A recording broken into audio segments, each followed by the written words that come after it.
வணக்கம். அனைத்து சமுதாய மக்களும் ஒற்றுமையாய் வாழ வலியுறுத்தி மனிதநேயம் காப்போம் குறித்த காவல்துறை சார்பில் நடைபெற்ற விழிப்புணர்வு பேரணியில் ஏராளமான மாணவர்கள் ஆர்வத்துடன் கலந்து கொண்டனர். இனி விரிவான செய்திகள்.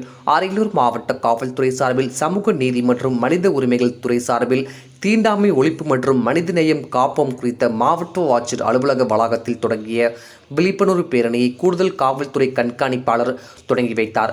பேரணியில் அனைத்து சமுதாய மக்களும் ஒற்றுமையாய் வாழ்வோம், ஜாதி மத பேதமின்றி அனைவரையும் அரவணைப்போம், பெண்கள் மற்றும் பெண் குழந்தைகளுக்கு எதிரான வன்முறைகளை தடுப்போம், பெண் குழந்தைகளை காப்போம், பெண் குழந்தைகளுக்கு கல்வி கற்பிப்போம், தீண்டாமையை ஒழிப்போம் என்பது உள்ளிட்ட பல்வேறு விழிப்புணர்வு வாசகங்கள் அடங்கிய பாதைகளை கையில் ஏந்தியவாறு மாணவர்கள் பேரணியாக சென்றனர்.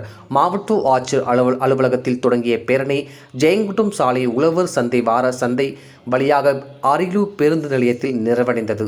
பேரணியில் அரசு தொழில் பயிற்சி நிலைய மாணவர்கள், ஆசிரியர்கள், காவல்துறையினர் ஏராளமானோர் கலந்து கொண்டனர்.